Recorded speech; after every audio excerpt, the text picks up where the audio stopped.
Welcome back. I'm Lucy Arish, and this is the i24 News One-on-One. Tonight, we will be speaking with American-Israeli comedian and writer Benji Lovitt. You gotta love him. It's his name. To discuss.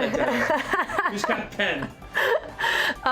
To discuss tonight with us about how humor can be a useful tool in breaking down stereotypes. Benji has performed for audiences throughout North America and Israel and has appeared on Israeli television and radio stations and in publications such as the Jerusalem Post. Benji, thank you very much for coming here. Thank you. It's good to be here. So how do you came to Israel? You made Aliyah. I did. To Israel, and you came, and I believe that humor really eased up things for you. Yeah. Oh, by the way, you can leave off the to Israel. No one's making Aliyah out of North Korea. Like, everyone knows Aliyah is to Israel. So it's Aliyah. You came to Israel. I did. You decided to come and live in Israel. Yeah. And I believe that you used humor to try and simplify maybe your life here, because it is kind of different than America. Just a little bit. A little bit, yeah. Yes. No, you have to have a sense of humor here, I think, as an immigrant. It's the craziest thing you could do. I mean, you're picking up your life and uprooting yourself and moving not only to another Western country, but to a Middle Eastern country where things are different. So it helps to have a sense of humor because it's not so easy to do this. How do you find that the sense of humor, let's say, it's different? Because the sense of humor of Americans, it's kind of different than the sense of humor of Israelis. I think that last weekend I sat down and I saw Louis C.K. Yeah. And I saw with Jewish, some friends. by the way. Jewish. No, he's not. No, he's not. He's always joking about Jewish. But some of my friends said, I don't understand, these Americans are laughing about everything. Because we have different, sense of humor. Right. Well, humor is probably the last thing that you can translate. You know, you're trying so hard to understand the words that the nuance of sarcasm often gets lost. So humor is difficult. Yeah. It is kind of different. How do you cope with it in Israel? How do you understand the sense of humor of Israelis? I'm sure I'm missing it. Okay. There's things that there's times that I'm sarcastic. People are not getting it. I'm sure there's something. Give me an lost example. In translation. I don't even know what to tell you. Even just on Facebook, I write things frequently, and I know people don't get it. Oftentimes Americans will get things, but Israelis don't, and vice versa. Sometimes I'll be at a comedy club, and an Israeli will tell a joke, and I might not laugh. And then afterwards, I'll be like, what was that verb? I'll focus on, the translation of the words. He's like, you're missing the joke. I'm like, no, forget the joke. What's that one word? How do you conjugate that in? I'm trying so hard to... This is not funny right now. It's not supposed to. No, we're not having a stand-up here, but we ran before in our evening edition, we ran a report on comedians in South Africa and about the apartheid, about dealing with difficult issues with humor. Maybe we can see it again. Can we? Let's see it. So let's see it together, and let's have the rest of the discussion. They say laughter can cure everything, a bad mood or even a bad day. Laughing can make everything better. But can the magic of laughter really cure everything? Even the resounding effects of decades of racism and apartheid? Some South Africans think it can. Maybe because of our history, it confronts a lot of things that a lot of countries in the world, even going as far to say the UK, don't really deal with. The topic of race has been a touchy one in South Africa for years, but a group of about 100 comedians use jokes as a way to tackle the subject. Their method has become popular, and their audiences vary from show to show. All types of South Africans come out to see them. I fought against white domination. We go from a gold mine on one day where people only speak Zulu and Afrikaans and a little bit of English to a billionaire's birthday party that night to a nightclub in Soweto the next day. And no topic is safe. You know why Oscar's crying?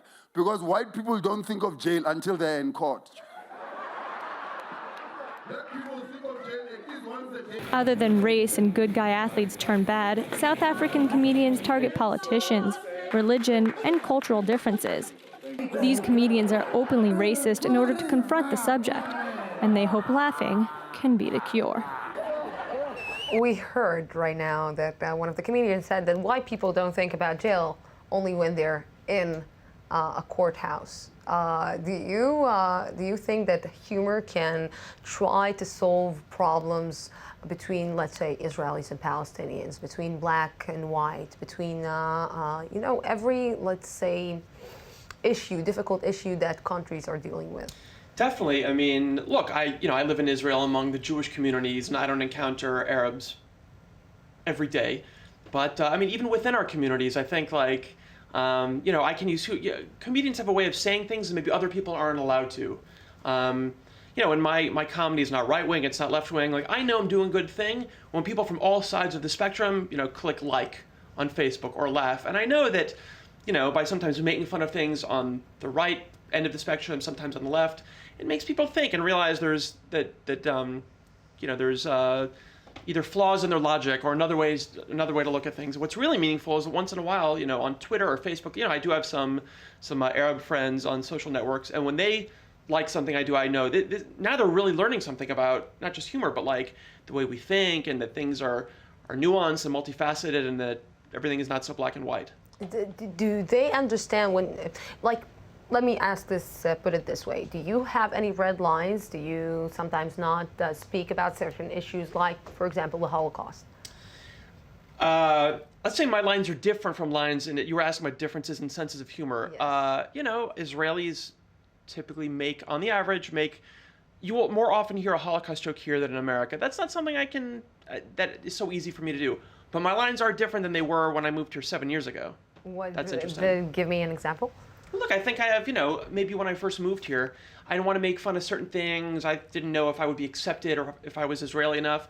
I think after 7 years, I have more credibility. People, know me more. They've heard more of the things I say. I, have more of a reputation. So I'm allowed to get away with things that maybe I couldn't a few years ago.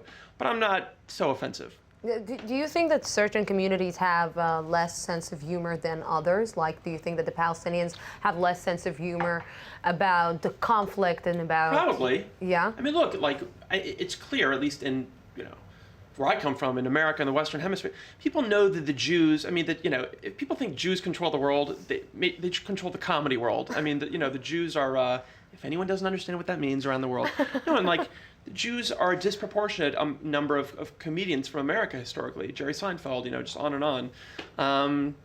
Rabbi Telushkin, a famous rabbi, said, we have historically laughed to keep from crying. I mean, that's how we deal with humor. And I wrote an article in the Times of Israel, I should say. I blog there frequently, thetimesofisrael.com. And, a month or two ago, when the riots in Turkey were going on, there was this conspiracy that the Jews were behind, the Jewish diaspora, the Jewish community around the world, was responsible for these riots in Turkey. And I wrote a satire, I wrote a parody, in the style of The Onion, which is very popular in the West and America. Meeting minutes, some notes from the recent meeting of the Jewish diaspora community. Totally satire. Everyone got it, people in my community. And it got, apparently, people around the world who, maybe in the Muslim or Arab community published it as if it was news. Anyone who's Jewish or Western, really, knows it was crazy. It was absurd. But I guess the rest of the world doesn't have our same sense of humor. Because we see it here in, we have here in Israel, there's a series in TV that is called Arab Labors. Yeah. And it has a lot of criticism at the first season because the Arab community said, okay, how come you're talking about Arabs? Because the Arab is the writer of the series is an Arab writer.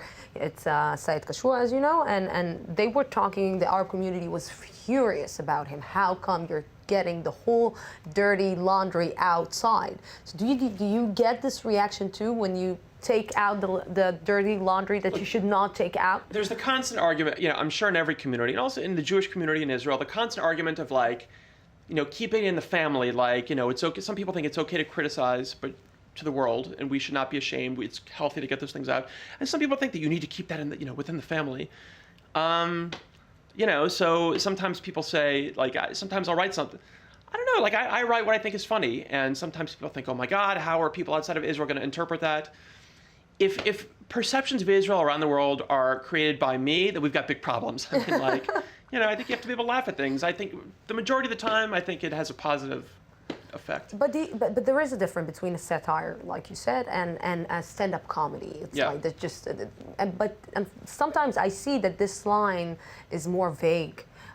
with the years, and it's like you cannot be funny if you're not cynical, if you're not a little bit satire, like you said. It is two kinds of comedians, like two kinds of humor, sense of humors that we should do like some kind of difference between them, because there is stand-up comedy where a person like Louis C.K. who is just joking about himself and about his family, about his sons, about his daughters, and there is the other one which is satire. Right. Well, look, satire is popular because oftentimes things are edgy. If comedy is very sugary, sweet, and saccharine, and there's no real victim, then it's a little boring. Like, people want to laugh at things they care about and are passionate about. And satire is a way of reaching an audience or talking about a point that's sensitive and people have strong feelings about that maybe they don't know how to express. Not everyone in the world has the same taste for satire. I'm sure there are people who read this article I wrote and just didn't get it, which is unfortunate. I would hate to think that I'm perpetuating stereotypes about Jewish control of the world, but if everyone in the world had a sense of humor, I think maybe the world would be a much more peaceful place. So. What is the reaction, like the worst reaction that you got from one of your, let's say, pieces about Jewish controlling the world? I mean, when I heard that people were posting that as news, I got a little scared. I mean, I wanted to take it down. And my editor said, don't take it down. And if people can't take a joke, that reflects on them. Like, we're a democracy. We should be able to, publish satire. John Stewart, it's a big story. He was in Egypt, I think. He was in Egypt a couple of months ago. Yes. Yeah, I mean, they have like this anchor that was doing a late night show. Yeah, I mean, look, that's a mark of democracy that you're able to make fun of yourselves. And it's not. I mean, it's not always just about Arabs and Jews. It's oftentimes Jews and Jews. I write a lot of stuff about controversy in the Jewish world. I think that's interesting for people around the world to hear as well. In your stand-up comedy, do you deal with inside Jews on Jews issues? Yeah, I mean, that's the funny thing. People around the world think Arab Israelis, and like there's more going on than just that. Everyone who lives here knows. I mean, look, there's stuff going on between Arabs right now. Look at the news in Egypt, and anyone who lives in Israel knows about the fight for the Jewish soul. What does it mean to be what does Jewish identity here mean? Ultra-Orthodox versus secular. It's a big struggle. Explain it to me, please. Like the big struggle between. So I don't know if you could tell. I am not an ultra-Orthodox Jew. I can tell. How could you tell? I don't know.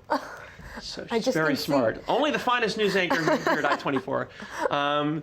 So there's an ongoing thing for people around the world. If you don't know, there's this. There's Women of the Wall, a group who believes in, in, I guess, religious diversity and pluralist Jewish practice at the Western Wall, the holiest Jewish site.